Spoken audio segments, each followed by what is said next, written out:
Bonsoir à tous les enfants.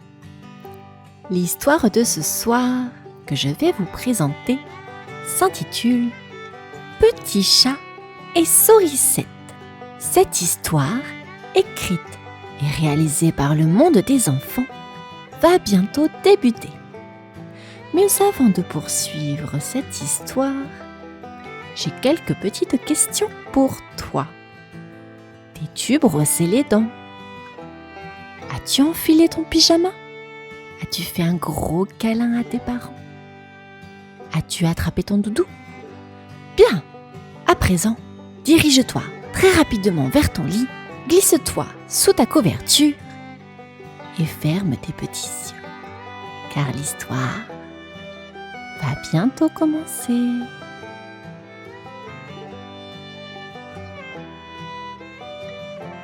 Petit chat adore ses siestes. Tous les après-midi, il se roule en boule sur le coussin moelleux près de la fenêtre et s'endort en un clin d'œil. Aujourd'hui ne fait pas exception.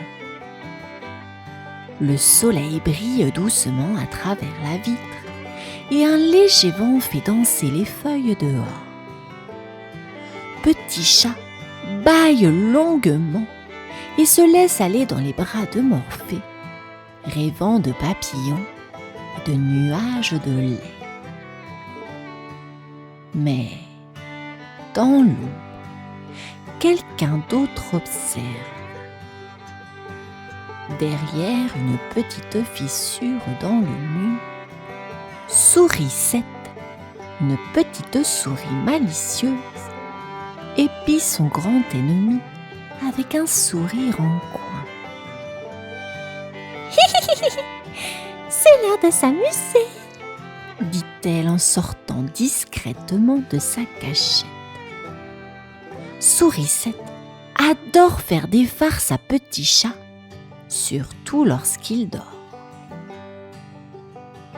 Elle sait qu'il est bien trop fier pour admettre qu'une petite souris peut le piéger. C'est pourquoi chaque sieste est une nouvelle opportunité pour elle. Doucement, elle grimpe sur le coussin en veillant à ne pas le réveiller. Elle tire de sa poche de longs spaghettis qu'elle a chippés dans la cuisine. Avec précision, elle colle délicatement les pattes sur la moustache de Petit chat endormi. Une moustache géante et tordue.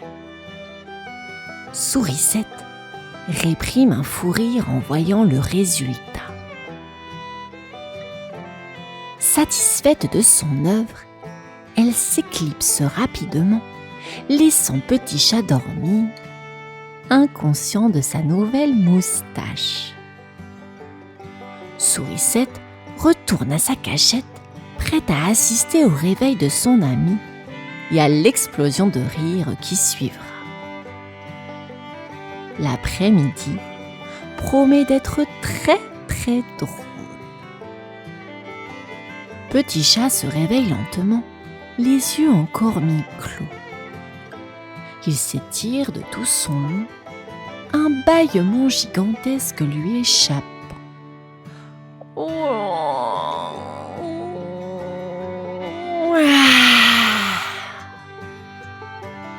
Il se sent étrangement léger, comme si quelque chose n'allait pas. Il se lève et d'un bond agile, se dirige vers le miroir comme à son habitude. Mais là, en un instant, ses yeux s'écarquillent. « Qu'est-ce que... » s'exclame-t-il en voyant son reflet. Ses moustaches, autrefois fines et élégantes, sont maintenant remplacées par deux énormes spaghettis tordus et pendants. Petit chat secoue la tête de gauche à droite, espérant que ces étranges moustaches tomberaient. Mais non, elles restent collées sur son visage comme par magie. Il tourne sur lui-même essaie de les attraper avec ses pattes, mais rien n'y fait. Complètement confus, il se met à renifler ses propres moustaches. Une odeur de sauce tomate ? Mais c'est quoi ce truc ? Grogna Petit Chat, ses oreilles plaquées en arrière. Depuis quand mes moustaches sentent-elles la pasta ? Furieux, Petit Chat court dans toute la maison à la recherche du coupable. Il examine le miroir de plus près, persuadé que c'est lui qui est défectueux. Peut-être que je devrais nettoyer le miroir, se dit-il. Il attrape un chiffon, frotte énergiquement, mais le reflet ne change pas. Toujours ces spaghettis ridicules. Pendant ce temps, Sourisette, bien cachée derrière la commode, l'observe en silence, les larmes de rire aux yeux.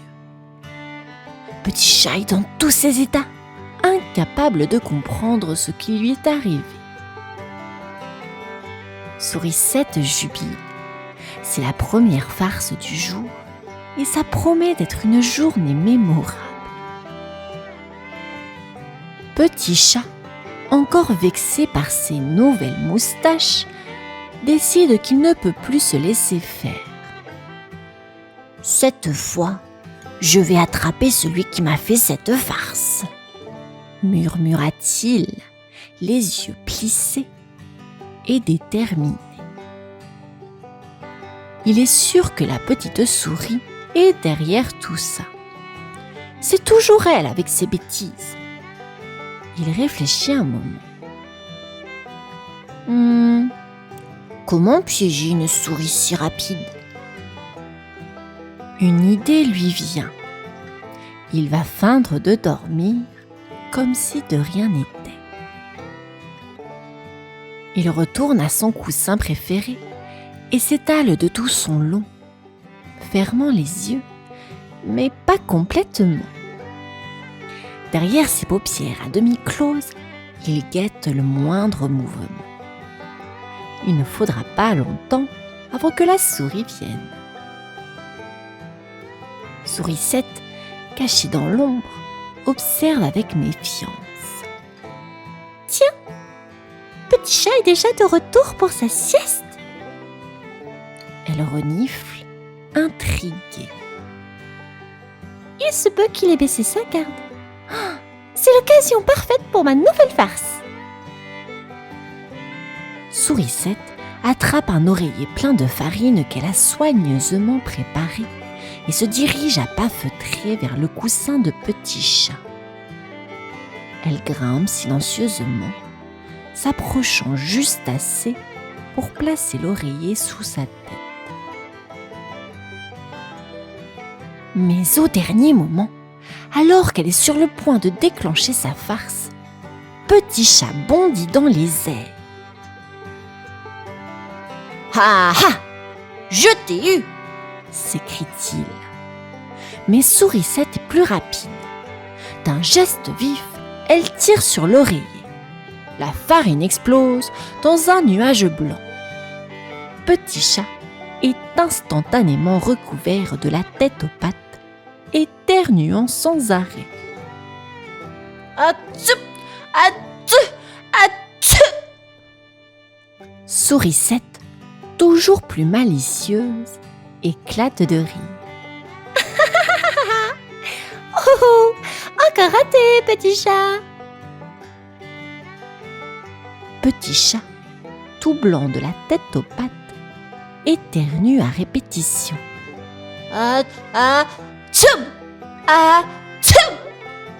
Il tente de secouer la farine qui le recouvre, mais à chaque mouvement, un nouveau nuage blanc s'élève autour de lui. « Oh non !» gémit-il.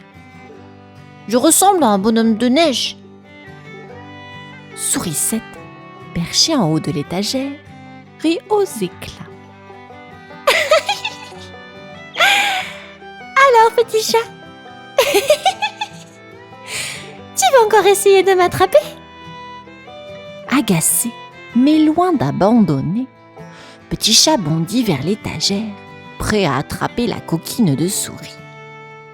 Mais avec toute la farine qui lui brouille la vue, il rate son coup et trébuche sur le coussin moelleux. Bim! Il retombe lourdement sur le sol, soulevant encore plus de poussière de farine dans toute la pièce. Sourisette, toujours hilare, se balance joyeusement sur une cordelette suspendue au plafond, évitant agilement chaque tentative de Petit Chat pour la saisir.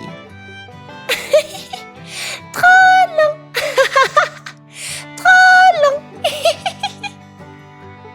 Chante-t-elle en riant. Petit Chat, toujours déterminé à se venger, a une nouvelle idée. Il regarde autour de lui et aperçoit un ventilateur posé sur une table. « Ah ah !» se dit-il. Il le branche discrètement, vise Sourisette et appuie sur le bouton. Le ventilateur s'allume d'un coup, soufflant la farine partout dans la pièce. Mais au lieu de toucher Sourisette, le vent fait voler un tas de coussins, de plumes et même des rideaux. Petit Chat se retrouve à nouveau au milieu d'un chaos total, étouffé par un nuage de farine et de plumes. Sourisette, elle, virevolte dans l'air, portée par le vent du ventilateur. On dirait que tu as fait une tempête à l'intérieur! Crie-t-elle en riant, flottant à travers la pièce, tandis que Petit Chat grogne dans son tas de coussins. Ce n'est pas aujourd'hui qu'il prendra sa revanche. Petit Chat, désormais couvert de farine, de plumes et même d'un rideau, se lève, déterminé à ne pas laisser la petite souris gagner une fois de plus. « Ça suffit, cette fois, c'est moi qui vais la piéger », murmure-t-il, les yeux plissés avec ruse. Il élabore alors un plan génial. Il va faire croire qu'il a abandonné. Sourisette ne pourra pas résister à l'envie de me faire une autre farce, se dit-il en souriant malicieusement. Alors, il fait semblant de s'étirer, bâille bruyamment, puis retourne s'allonger sur son coussin, faisant mine d'être épuisé. Il ferme les yeux, mais garde ses grandes oreilles bien attentives. Depuis sa cachette, Sourisette observe la scène avec curiosité. « Oh, Petit Chat abandonne déjà ?» Elle gratte son menton en réfléchissant. Ça ne lui ressemble pas, mais c'est trop tentant pour que je laisse passer l'occasion. Sourisette, sûre d'elle, s'approche doucement avec une nouvelle idée. Cette fois, elle a préparé un seau d'eau. Elle monte discrètement sur une étagère juste au-dessus de Petit Chat, prête à renverser l'eau sur lui. Mais au dernier moment, Petit Chat bondit en l'air. « Je t'ai eu cette fois-ci !» crie-t-il. Sourisette, surprise, lâche le seau et c'est elle qui reçoit toute l'eau, tombant dans une grande flaque. Petit Chat éclate de rire. « Qui est mouillé maintenant, hein ?» demanda-t-il en riant aux éclats. Sourisette, toute trempée, le regarde, bougonne un instant, puis se met à rire elle aussi. Finalement, c'est plutôt drôle de voir les rôles inversés. Mais une chose est sûre, Sourisette prépare déjà sa prochaine farce. Sourisette, encore toute trempée, sèche ses moustaches et jette un coup d'œil en coin à Petit Chat qui continue de rire. « D'accord, tu as gagné cette fois, mais ne t'y habitue pas trop. » petit chat, fier de son coup, s'assoit sur son coussin en ronronnant. « Enfin, j'ai réussi !» pense-t-il. Il savoure sa petite victoire, mais au fond de lui, il sait que Sourisette n'a pas dit son dernier mot. Après tout, elle est la reine des farces et des mauvais tours. Alors qu'il commence à se détendre, Sourisette, maligne, feint d'abandonner. Elle soupire dramatiquement. Oh, tu es bien trop fort pour moi, petit chat. Je n'ai plus d'idée de farce. Peut-être que je devrais simplement m'installer ici et me reposer. Elle s'installe confortablement juste à côté de Petit Chat. Celui-ci, surpris mais content de la voir se calmer, se dit qu'il a finalement remporté la bataille. Il reste là un moment, côte à côte, profitant du calme après cette journée pleine de mésaventures. Mais tout à coup, Petit Chat entend un léger clic. Intrigué, il regarde autour de lui. Qu'est-ce que c'était ? Avant qu'il ne puisse réagir, il sent quelque chose chatouiller ses pattes. En regardant sous son coussin, il découvre une ficelle attachée à un dispositif secret mis en place par Sourisette bien avant tout ce chaos. Avec un pouf, une pluie de confettis colorés se déverse sur sa tête, le recouvrant entièrement. Sourisette éclate de rire. Touché ! Même quand tu gagnes, tu perds un peu, petit chat. Petit Chat, tout confetti, secoue la tête et sourit. Un jour, Sourisette, un jour. Mais pour l'instant, il se contente de ronronner doucement en se demandant quelle sera la prochaine farce. Fin de l'histoire. J'espère qu'elle vous aura plu. Je vous souhaite à présent une bonne nuit. À bientôt.